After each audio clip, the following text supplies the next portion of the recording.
একদা দূরের এক গ্রামে, যার নাম ছিল নূরপুর, বাস করত এক কাঠুরে নাম আব্দুল্লাহ। তার জীবন ছিল কঠিন পরিশ্রমে ভরা। তার একটি কাঁচামাটির কুড়ে ঘর আর একটি পুরনো কুঠার ছাড়া আর কোনো সম্পদ ছিল না। তার মা বাবা এই পৃথিবীতে আর ছিলেন না। তার পরিবার বলতে ছিল সে নিজে, তার স্ত্রী আয়েশা আর তাদের ছোট ছেলে ইউসুফ। প্রতিদিন ভোরের আলো ফোটার আগেই আব্দুল্লাহ ঘুম থেকে উঠত। তার জীর্ণ কুঠারটি হাতে নিত আর জঙ্গলে কাঠ কাটতে চলে যেত। সে কাঠ কেটে এক বোঝা বাঁধত, বাজারে বিক্রি করে যে কয়েকটি মুদ্রা পেত তা দিয়ে খাবার কিনত। তারপর আয়েশা ও ইউসুফের সাথে মিলে খেয়ে আল্লাহর শকর আদায় করত। তার উপার্জন এতটুকুই ছিল যে কোনো মতে 2 বেলার খাবার জুটত। কিন্তু যদি কখনো আয়েশা অসুস্থ হয়ে পড়ত, তাকে ঋণ নিতে হতো।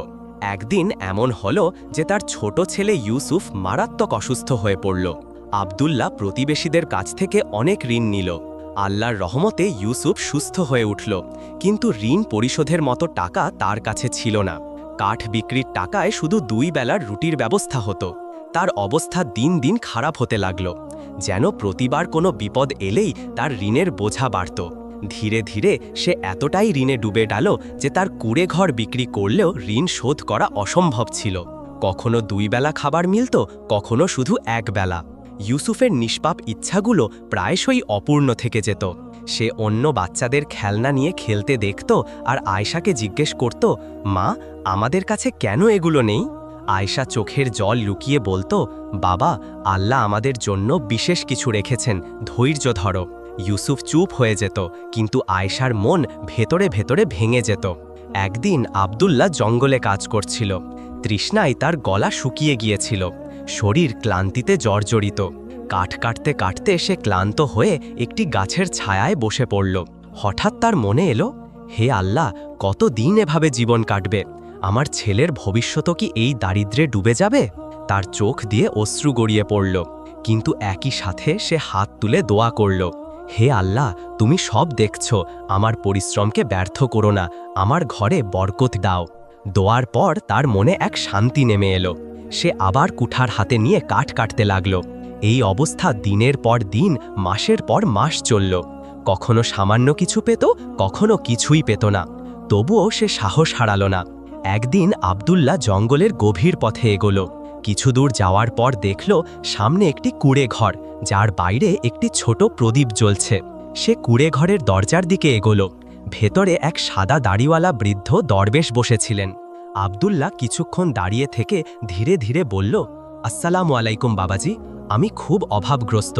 আমার ঘর, আমার স্ত্রী, আমার ছেলে সব বিপদে আছে। আমি কাঠ কাটি, কিন্তু জীবিকা চলে না। বলুন আমি কি করব? দরবেশ এক মুহূর্ত তার মুখের দিকে তাকালেন, তারপর ধীরে বললেন, ওয়ালাইকুমুসসালাম বাবা, বসো। তোমার কথায় দুঃখ আর আশা দুটোই আছে। আমি যা বলছি মন দিয়ে শোনো আর বোঝো। আব্দুল্লাহ বসে পড়ল। দরবেশ বললেন, তোমাকে হিজরত করতে হবে, এমন জায়গায় যেখানে তোমার পরিশ্রমের ফল পাওয়া যায়। এই হিজরত শুধু জায়গা বদলের নাম নয়, চিন্তা আর উদ্দেশ্য বদলেরও নাম। যখন তুমি হিজরত করবে, আমি তোমাকে 3টি উপদেশ দিচ্ছি, এগুলো কঠোরভাবে মেনে চলবে। আব্দুল্লাহ বলল, বাবাজি বলুন, আমি শুনছি। দরবেশ প্রথম উপদেশ দিলেন, যখন আকাশে তারার একটি ঝাঁক দেখতে পাবে, তখন চেষ্টা করবে একটি উঁচু পাহাড়ে উঠে যেতে। আব্দুল্লাহ অবাক হয়ে প্রশ্ন করল, তারার ঝাঁক, পাহাড়ে ওঠা, এর মানে কি বাবাজি? দরবেশ মৃদু হেসে বোঝালেন, বাবা, জীবনে কিছু সময় এমন আসে যা বাইরে থেকে সাধারণ মনে হয়, কিন্তু আসলে সেগুলো বড় সুযোগ। তারার ঝাঁক তোমার জন্য সেই চিহ্ন। যখন তোমার মনে হবে এটাই সেই সময়, তা হোক কোনো ঋতুতে বা কোনো বিশেষ রাতে, তখন সাহস করে উপরে উঠে যাবে। দ্বিতীয় উপদেশ দিলেন, যখন কেউ প্রয়োজনের চেয়ে বেশি তোমার তোষামোদ করবে, তার থেকে সাথে সাথে দূরে থাকার চেষ্টা করবে এবং তাকে বিশ্বাস করবে না। আব্দুল্লাহ জিজ্ঞেস করল, এর মানে কি বাবাজি? দরবেশ উত্তর দিলেন, মানুষ 2 ধরনের হয়, কেউ সৎ, কেউ স্বার্থপর। যখন কেউ তোমাকে এমন কথা বলবে যা তোমার মনকে খুশি করে, তোমার দুঃখে নিজেকে তোমার আপনজন সাজাবে বা দুর্বল প্রতিশ্রুতি দেবে, তখন বুঝে নাও তার উদ্দেশ্য তোমাকে সাহায্য করা নয়, বরং তোমার থেকে লাভবান হওয়া। এমন সময় সতর্ক থাকো। প্রয়োজনের সময় সত্যিকারের বন্ধুর পরিচয় পাওয়া যায়, কিন্তু তোষামোদীরা প্রায়শই ক্ষতি করে। তৃতীয় উপদেশ দিলেন, কোনো অজানা সিদ্ধান্ত নেওয়ার আগে যতক্ষণ না বাস্তবতা স্পষ্টভাবে দেখতে পাচ্ছ, কোনো পদক্ষেপ নিও না, যাতে পরে আফসোস করতে না হয়। আব্দুল্লাহ বলল, বাস্তবতায় কিভাবে পৌঁছাবো বাবাজি?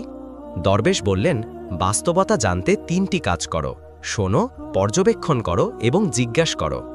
দরবেশের কথায় এমন সরলতা ছিল যে আব্দুল্লাহর হৃদয়ে আশা জেগে উঠল। তিনি বুঝলেন, এই উপদেশগুলো শুধু কথার কথা নয়, পথ প্রদর্শন, এমন নীতি যা তার জীবন বদলে দিতে পারে। দরবেশ ধীরে বললেন, আমার দোয়া তোমার সাথে।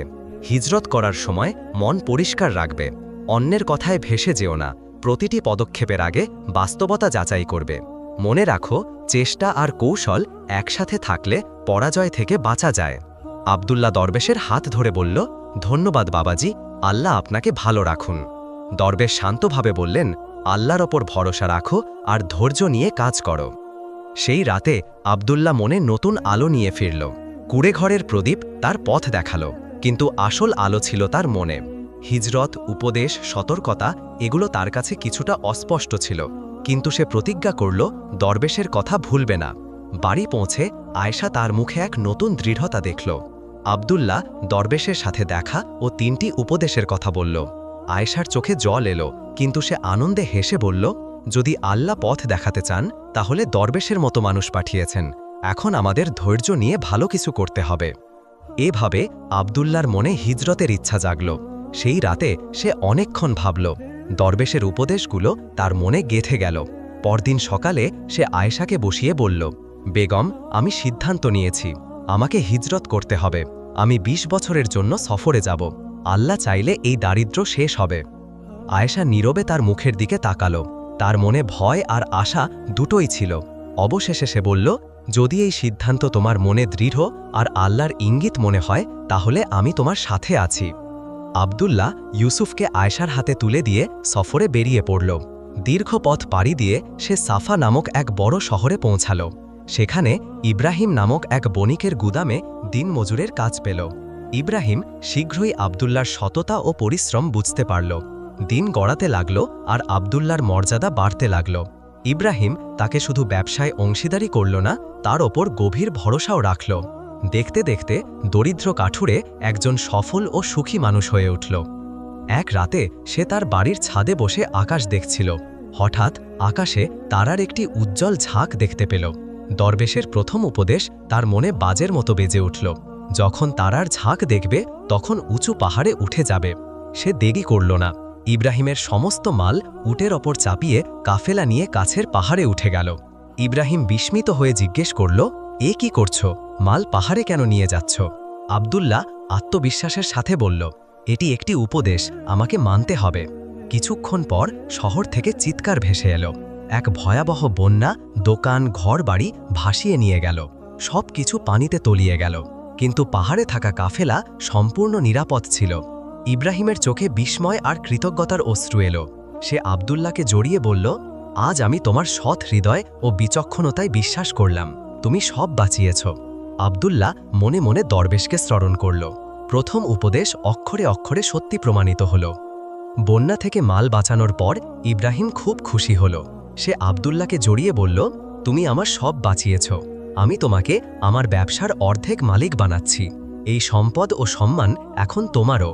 এভাবে আব্দুল্লাহ, যে একসময় ক্ষুধা ও দারিদ্র্যে কষ্ট পেত, একজন সম্মানিত ও সফল বণিক হয়ে উঠল। তার সততা সবার মনে জায়গা করে নিল। কিছুদিন পর হারুন নামক এক অপরিচিত ব্যক্তি তার কাছে এলো। সে তোষামোদী ভঙ্গিতে বলল, মাশাআল্লাহ, আপনার মতো সৎ ও মহৎ মানুষ এ যুগে কোথায় পাওয়া যায়? আপনার ব্যবসা বড়, কিন্তু আমার সাথে অংশীদারিত্ব করলে আপনার উন্নতি আকাশ ছুবে। আপনার মতো মানুষের সাথে কাজ করা আমার জন্য সম্মানের। হারুন আপাতদৃষ্টিতে ভালোবাসা ও আন্তরিকতা দেখাচ্ছিল, কিন্তু আব্দুল্লাহ দরবেশের দ্বিতীয় উপদেশ মনে করল। যখন কেউ প্রয়োজনের চেয়ে বেশি তোষামত করবে, তার থেকে দূরে থাকবে এবং তাকে বিশ্বাস করবে না। আব্দুল্লাহ হাসল, কিন্তু মনে মনে বুঝল হারুনের উদ্দেশ্য অসৎ। সে নরম সুরে উত্তর দিল। হারুনের মুখ কঠিন হয়ে গেল। সে কিছু না বলে চলে গেল, কিন্তু তার মনে প্রতিশোধের আগুন জ্বলতে লাগল। সে ভাবল, এই লোক আমার সাথে যোগ দিল না, আমি একে শেষ করব। এর মৃত্যুর পর ব্যবসা দুর্বল হবে আর আমার ব্যবসা এগিয়ে যাবে। আব্দুল্লাহ বুদ্ধিমান ছিল, সে আগে থেকেই সতর্ক থাকত। তার সন্দেহ হল হারুন কিছু ষড়যন্ত্র করবে। সে ইব্রাহিমকে ডেকে বলল, ভাই, আমি আর এখানে থাকব না, আমার হিসেব করে আমার অংশ দিয়ে দাও। ইব্রাহিম জিজ্ঞাসা করল, হঠাৎ এই সিদ্ধান্ত কেন? আব্দুল্লাহ বলল, কিছু পরিস্থিতি এমন যা আমি বলতে চাই না, কিন্তু চলে যাওয়াই ভালো। তার অংশ তাকে দেওয়া হলো। রাতে চলে যাওয়ার আগে আব্দুল্লাহ একটি কৌশল ভাবল। সে বিছানা এমনভাবে সাজালো যেন কেউ ঘুমাচ্ছে। লেপ দিয়ে বালিশ ঢেকে রাখল যাতে মনে হয় কেউ গভীর ঘুমে। তারপর ধীরে ধীরে মালপত্র গুছিয়ে ঘর থেকে বেরিয়ে গেল। বাইরে যাওয়ার সময় জানালা দিয়ে শেষবার উঁকি মারল। তার আশঙ্কা সত্যি হল। হারুন চুপিসারে ঘরে ঢুকল, হাতে তলোয়ার। সে সময় নষ্ট না করে বিছানায় পুরো শক্তি দিয়ে আঘাত করল। লেপ ও কাপড় কেটে গেল, কিন্তু কোনো মানুষ ছিল না। আব্দুল্লাহ এ দৃশ্য দেখে অবাক হল এবং আল্লাহর শকর আদায় করল। মনে মনে বলল, বাহ দরবেশ, তোমার দ্বিতীয় উপদেশও সত্যি হল। তোষামোদী মানুষ সত্যিই বিপজ্জনক। সে নীরবে যাত্রা চালিয়ে গেল। এখন সে জানত শুধু পরিশ্রম নয়, কৌশল ও সতর্কতাও জরুরি। ২০ বছরের দীর্ঘ পরিশ্রম ও সংগ্রামের পর আব্দুল্লাহ নূরপুরে ফিরছিল। তার কাফেলার উটে মাল বোঝাই ছিল। আয়েশার সাথে দেখা হওয়ার আনন্দে তার মন ভরে গিয়েছিল। সে ভাবছিল, এই দারিদ্র্য এখন শেষ হবে। পথে সে ভাবল, আয়েশা তার অনুপস্থিতিতে কিভাবে জীবন কাটিয়েছে। এই চিন্তায় তার পা দ্রুত হয়ে গেল। গ্রামের কাছে পৌঁছে তার চোখে অদ্ভুত দৃশ্য এলো। যেখানে তার কাঁচা কুড়ে ঘর ছিল, সেখানে এখন একটি সুন্দর বাড়ি তৈরি হচ্ছিল। বড় বড় দেয়াল দাঁড়িয়ে শ্রমিকরা ইট গাঁথছিল, আর সামনে এক সুদর্শন যুবক তদারকি করছিল। আব্দুল্লাহর মন ধক করে উঠল। সে ভাবল, আমার অনুপস্থিতিতে কি আয়েশা অন্য কারো সাথে সম্পর্ক গড়েছে? এই বাড়ি কি তাই তৈরি হচ্ছে? রাগে তার হাত তলোয়ারের হাতলে চলে গেল। মন চাইল সেই যুবককে হত্যা করে ফেলতে। কিন্তু ঠিক তখন দরবেশের তৃতীয় উপদেশ মনে পড়ল। রাগের সময় কখনো সিদ্ধান্ত নিও না, নইলে আফসোস করবে। সে থমকে দাঁড়াল। ইতিমধ্যে আয়েশা বাড়ি থেকে বেরিয়ে এলো। সে যুবকের সাথে কথা বলা শুরু করল। এই দৃশ্যে আব্দুল্লাহর সন্দেহ আরও গভীর হল, কিন্তু সে নিজেকে সামলে এগিয়ে গেল। আয়েশার চোখ যখন তার উপর পড়ল, তখন আনন্দে চিকচিক করে উঠল। সে দৌড়ে এসে বলল, আলহামদুলিল্লাহ, তুমি ফিরেছ। আমি ২০ বছর ধরে তোমাকে মনে ধরে রেখেছি। এই যুবক যাকে দেখে তোমার সন্দেহ হয়েছে, সে তোমার নিজের ছেলে ইউসুফ। তুমি যখন গিয়েছিলে, সে আমার কোলে দুধের শিশু ছিল। আজ সে যুবক হয়ে আমাদের অবস্থা বদলে দিয়েছে তার পরিশ্রম ও যোগ্যতায়। এই বাড়ি সে বানাচ্ছে। এ কথা শুনে আব্দুল্লাহর চোখ দিয়ে আনন্দের অশ্রু গড়িয়ে পড়ল। সে ইউসুফকে জড়িয়ে ধরল। তার হৃদয় শান্তিতে ভরে গেল যে সে রাগে সিদ্ধান্ত নেয়নি, নইলে নিজের সন্তানের উপর জুলুম করে ফেলত। সে আয়েশা ও ইউসুফকে তার ২০ বছরের পরিশ্রমে অর্জিত মাল দেখালো। তারা বলল, এসব আল্লাহর বরকত।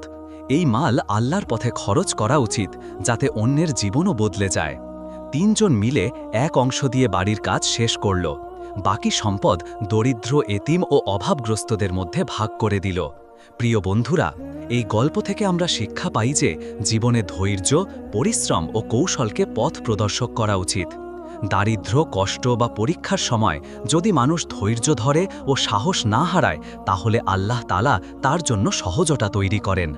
তোষামোদ বা মিথ্যা কথায় বিশ্বাস করা উচিত নয়, কারণ মানুষ প্রায়ই নিজেদের স্বার্থে ধোঁকা দেয়। রাগের সময় সিদ্ধান্ত নিলে আফসোস হয়। আসল সাফল্য হল আল্লাহর দেওয়া সম্পদ ও সম্মান শুধু নিজের জন্য না রেখে অন্যের সাথে ভাগ করা, কারণ অন্যের সেবাই জীবনকে অর্থবহ করে। তাই ধৈর্য, পরিশ্রম, কৌশল ও আল্লাহর উপর ভরসা রাখা উচিত। অন্যের কথায় অন্ধভাবে ভেসে যাওয়া উচিত নয়।